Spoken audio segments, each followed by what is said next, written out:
Hola, ¿qué tal? ¿Cómo estáis?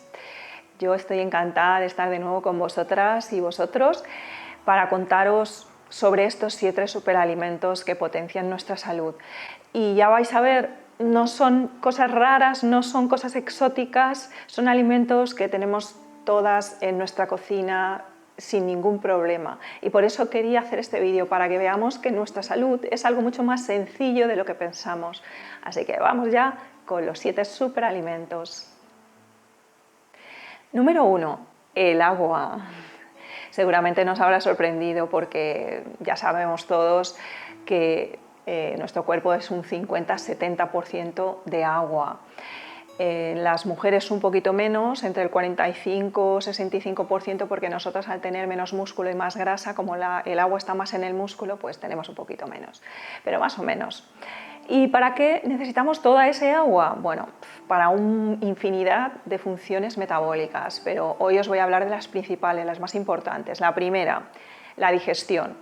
En cada digestión principal, el cuerpo segrega 2 litros de jugos digestivos. 2 litros. Imaginaros que hacéis 3 comidas principales al día, pues al final del día son 6 litros que ha tenido que fabricar el sistema digestivo de jugos digestivos. Y claro, obviamente para eso necesita que haya suficiente agua en el organismo. Número 2. La asimilación de los nutrientes. También el agua es la que facilita que esos nutrientes viajen en el líquido extracelular, que es acuoso, y penetren dentro de la célula, que también es un medio acuoso. Tercero, en la eliminación. El agua también facilita muchísimo que drenemos y eliminemos todos los desechos y residuos corporales. Y hay 2 órganos que son los más importantes en la eliminación de residuos, que son los riñones, imprescindible el agua para ellos, y el intestino, sobre todo el intestino grueso, que también necesita bastante agua para que las heces viajen con facilidad y se puedan expulsar con facilidad. ¿Para qué más? Pues para respirar, para la respiración. Imaginaros, para que haya o sea posible el intercambio de gases en los alvéolos pulmonares, es decir, poder captar el oxígeno de la atmósfera, del aire, y expulsar el CO2, también interviene el agua en este proceso. Y por último, también el agua interviene en la regulación de la temperatura corporal. Un ejemplo muy claro es cuando sudamos. Todos sabemos que el sudor sirve para refrescar el cuerpo, ya que gracias a la evaporación vamos a eliminar calorías. Y fijaros, en los climas más secos es más fácil refrescarse, porque el sudor se evapora con mucha más rapidez y entonces el sudor realmente cumple con su función. En cambio, en los climas húmedos, por ejemplo aquí en Mallorca en pleno verano, cuando hace ese calorazo, no hay alivio cuando el día es muy húmedo, cosa que es muy frecuente ya que aquí tenemos mar, ¿no? ¿Por qué? Porque hay tanta agua en el aire, en la atmósfera, que tu sudor no se evapora y al no evaporarse no te refresca. Entonces, ¿cuánta agua debemos de beber para mantener esos niveles óptimos de hidratación? Esta es la gran pregunta, me la hacen un montón de veces. Y a ver, tenemos un mecanismo natural que nos indica cuándo hay que beber, que es la sed. Cuando tenemos sed, el cuerpo nos está indicando que necesita agua. Este mecanismo funciona casi siempre, es el mecanismo por el que nos debemos guiar. Ahora bien, es verdad que hay en determinadas situaciones, a veces no funciona o no nos podemos fiar tanto de la sensación de sed.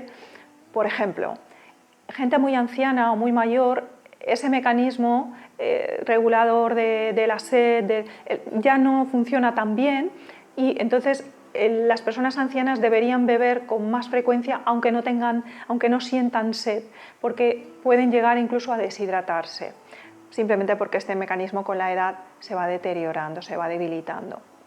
También deportistas de élite, atletas, yo incluso diría que profesionales, cuando se hace un ejercicio muy intenso o cuando hay un calor muy extremo. En esas situaciones el calor se incrementa tan rápidamente que no da tiempo, a la sensación de sed no va a la par, digamos. Entonces tenemos que ir con cuidado y beber también, independientemente de si sentimos más o menos sed, sino ser cautos y precavidos o precavidas y beber si ves que estás sudando muchísimo o que se hace un ejercicio muy intenso o que hay un calor muy extremo. También otra circunstancia es el de las madres lactantes, es decir, las mujeres que están dando el pecho de mamar a su bebé. En este caso, la leche, claro, esta producción de leche constante, una parte necesita del agua corporal y por lo tanto estas mujeres también deben de beber un poquito más de líquidos para asegurar esa producción de leche. Y al mismo tiempo también el bebé, el propio bebé lactante, también tiene unas necesidades de agua superiores a un adulto, entre otras cosas porque los bebés todavía tienen un porcentaje mucho más alto de agua corporal que puede llegar hasta casi el 90%. Pero bueno, ya la están obteniendo agua a través de la leche materna, pero saber también que los bebés son muy sensibles y necesitan muchísima hidratación. Vale, dicho esto, tan importante es estar suficientemente hidratadas e hidratados como no pasarnos con el agua. Entonces, ¿cómo sabemos si nos estamos pasando o si no estamos llegando? Pues ahora os voy a dar toda una serie de síntomas y signos corporales que nos lo indican. Sabemos que no llegamos, es decir, que no estamos suficientemente hidratadas o hidratados cuando, primero, orinamos poco. Una persona que orina muy poco y además su orina es muy concentrada, muy oscura, con un olor fuerte, esta persona ya que tenga claro que le falta agua, no tiene suficiente hidratación.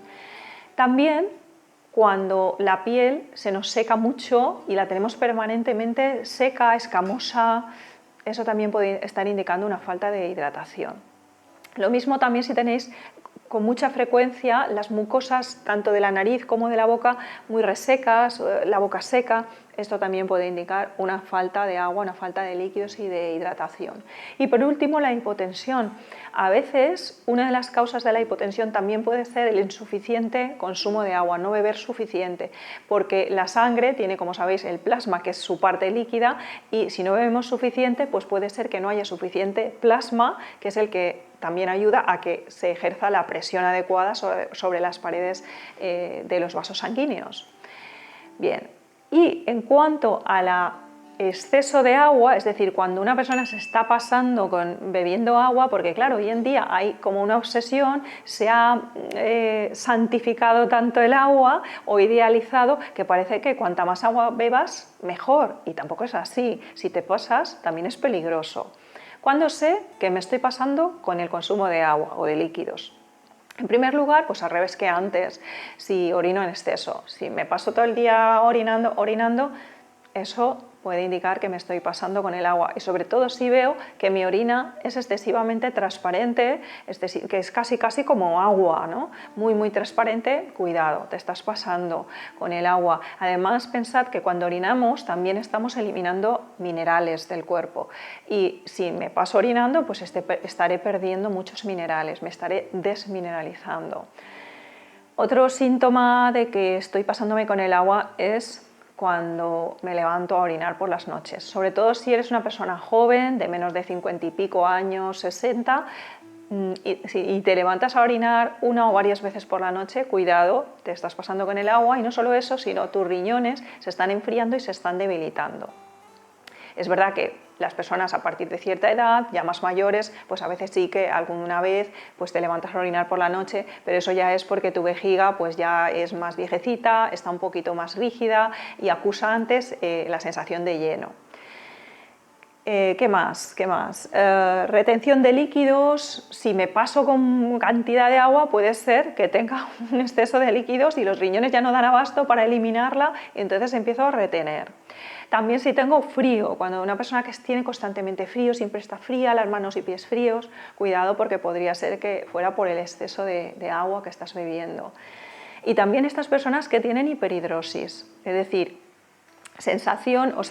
sudoración excesiva en manos y pies, sobre todo, indica que me estoy pasando con el agua y en este caso indica que mis riñones también se están debilitando por el excesivo consumo de agua y de líquidos. Y por último, si tengo malas digestiones. Las malas digestiones pueden venir por la falta de agua, como os he dicho antes, pero también pueden venir por un consumo excesivo de agua que está enfriando mi fuego digestivo o, traducido a más bioquímicamente, lo que estoy haciendo es diluir en exceso los jugos gástricos. Hay una cosa que yo no recomiendo en este sentido y es beber mucha agua durante las comidas. Un poquito sí, pero mucha puede hacer ese efecto, que es diluir y debilitar el efecto de los jugos digestivos. Segundo superalimento, la sal. Sí, ya lo sé, la sal está súper demonizada, incluso hay mucha gente que cree que comer sano significa eliminar completamente la sal de sus menús. No, esto no es así. Ahí hay mucha confusión, hay demasiados prejuicios que nos han ido introduciendo a través de los grandes medios de comunicación, la publicidad, etc. Vamos a ver, lo primero que tenemos que saber es que no es lo mismo sal refinada que sal sin refinar. La sal refinada sí es muy peligrosa. ¿Por qué? Porque es prácticamente todo sodio, cloruro de sodio en un 99% y además incluso contiene aditivos peligrosos como por ejemplo antiaglomerantes a base de aluminio, que ya se ha sabido o se sabe ya actualmente que está detrás de muchos Alzheimeres. O sea que sal refinada, obviamente no. Pero la sal sin refinar, la sal marina sin refinar o sal virgen, que es simplemente obtenida por evaporación del agua del mar y ya está, esta sal es interesantísima para la salud. Obviamente se tiene que utilizar en pequeñas dosis, pero es interesantísima porque contiene cloruro de sodio, es verdad, pero en un 85% más o menos, y el otro 15% son toda una batería de oligoelementos que son importantísimos para un montón de funciones corporales. Sin ir más lejos, en la composición del plasma sanguíneo, es decir, de la parte líquida de la sangre, contiene todos estos oligoelementos que tiene la sal no refinada y además en las mismas proporciones, es decir, en unas proporciones muy parecidas. Con lo cual, tomando pequeñas dosis de sal sin refinar, estamos nutriendo los líquidos extracelulares y el plasma sanguíneo. Ahora bien, no la tenemos que usar en crudo es peligrosa porque tendemos a pasarnos, es verdad, y al tomarla en crudo es como mucho más concentrado el efecto, no se produce una alquimia. La sal es tan poderosa que lo que debemos aprender es a utilizarla convenientemente. ¿Y cómo?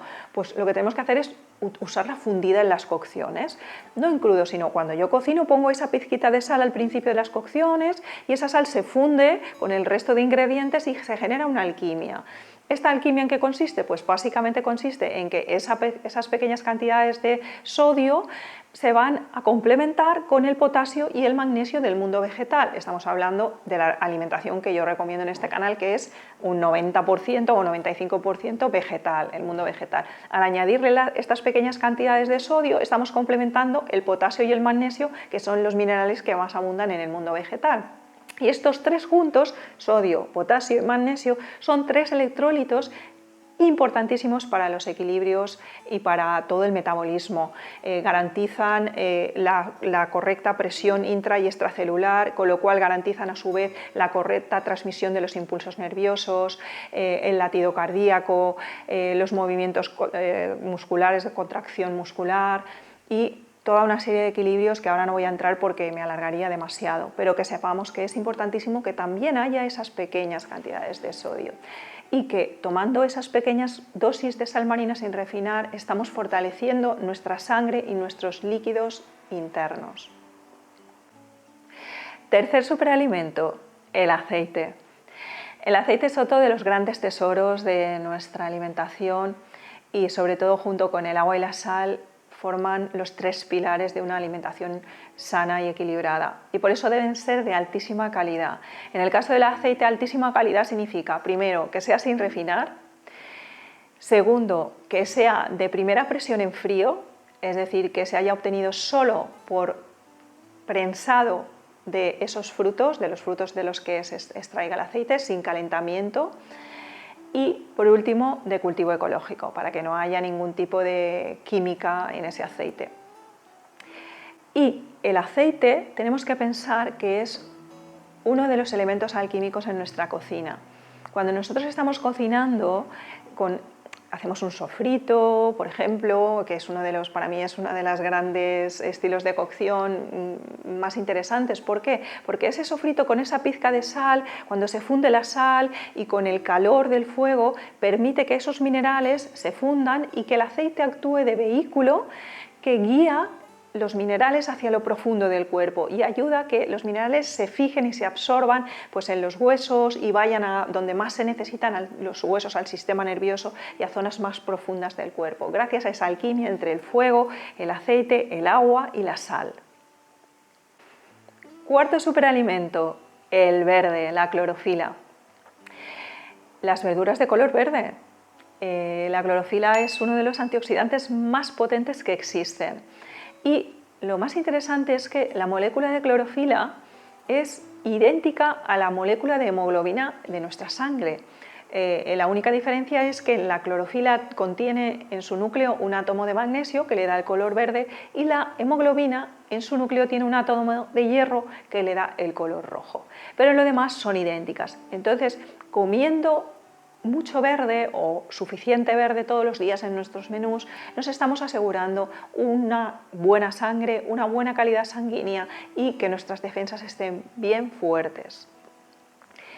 ¿Dónde está el verde más interesante? Porque claro, esa es otra. Entonces la gente se me pone a comer espinacas y acelgas como loca.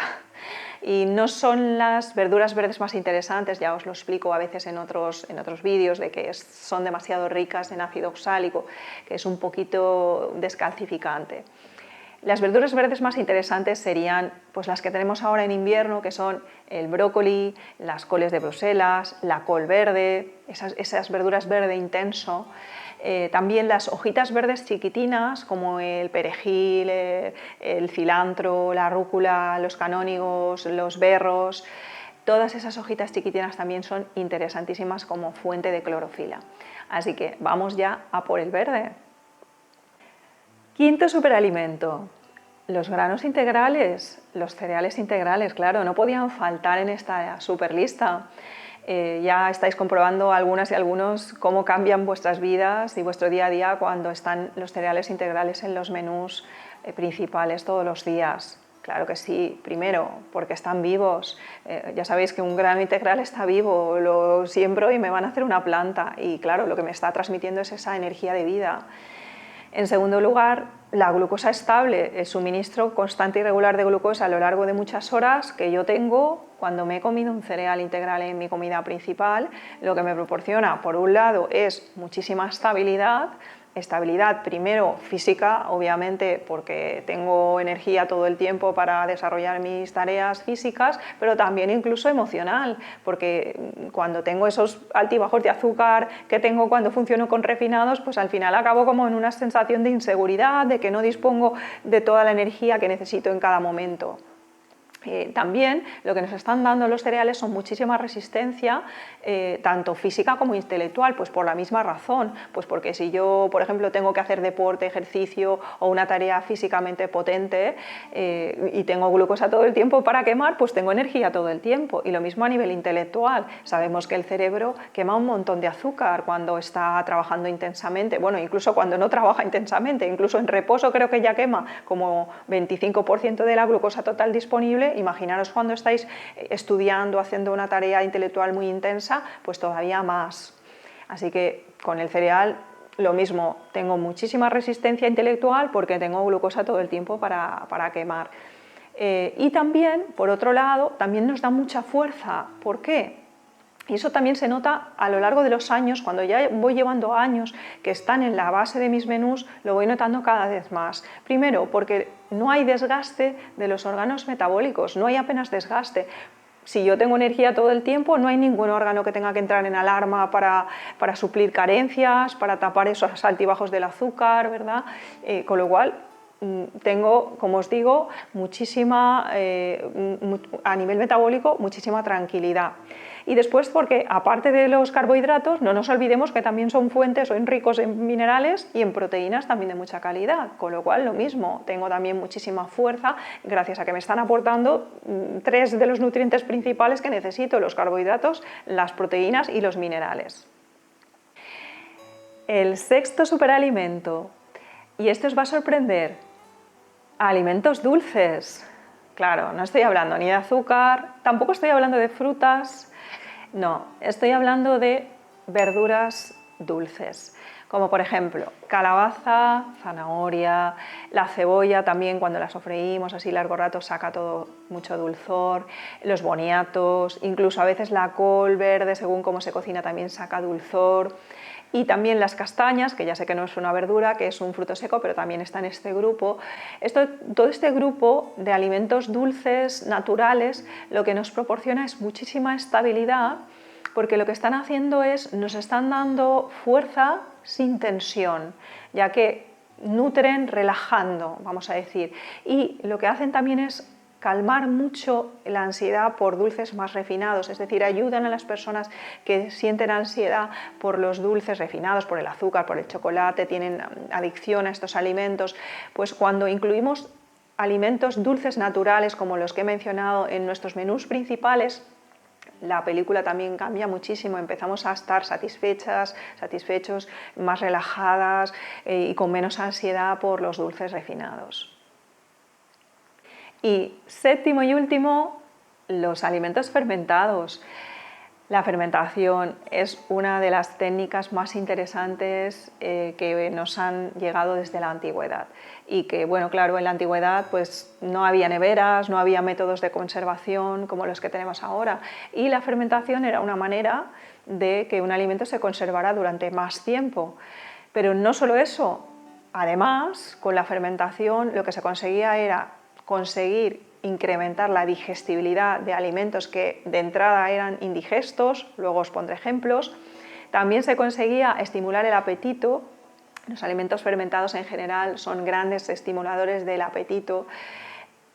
Tercero, benefician la flora intestinal, la microflora intestinal, porque contienen bacterias beneficiosas para la misma. Y por último, mejoran muchísimo en general el sabor de muchos alimentos. Ejemplos. Pues bueno, en España tenemos los encurtidos, son una especie de fermentado de cortita duración. Pues las olivas es el ejemplo más típico de nuestro país.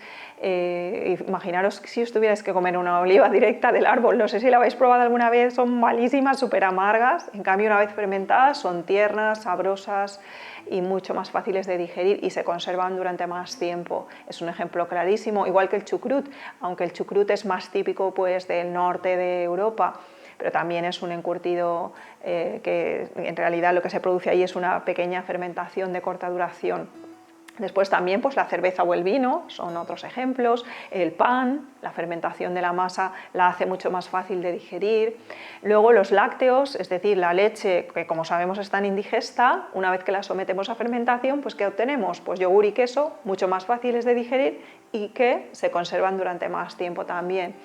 Luego, interesantísimo, el tema de la soja. En Asia se desarrollaron muchos métodos para fermentarla y así poderse beneficiar de sus propiedades. La soja es una de las legumbres más completas a nivel de proteínas, pero es muy indigesta. Entonces, los asiáticos, ¿qué hicieron? Fermentarla. ¿Y qué obtuvieron? Alimentos maravillosos, por ejemplo el tempe, que como sabéis es una de las proteínas vegetales estrella dentro de una dieta vegetariana o macrobiótica. Mucho más fácil de digerir que la propia soja y muy sabroso también. Y luego también tenemos pues, los condimentos como la salsa de soja, el miso, que también se obtienen fermentando soja con algunos cereales. Y también tenemos la ciruela humibosis, otro fermentado con sal, que también es interesantísimo y tiene las mismas propiedades que acabamos de comentar. Así que ya lo sabéis, pequeñas cantidades de alimentos fermentados, obviamente. No estoy hablando de los lácteos, que nadie se lleve a confusión. Los lácteos ya sabemos que son para consumo ocasional, lo mismo que el alcohol o que incluso que el pan. Pero el resto de alimentos vegetales fermentados son interesantísimos en nuestros menús cotidianos para que nos den todos esos beneficios que hemos comentado. Y ya está. Espero que os haya gustado este vídeo, que os haya servido, que os sea de utilidad. Si os ha gustado, por favor, darle al me gusta. Y espero que nos veamos en próximos vídeos. ¡Hasta pronto!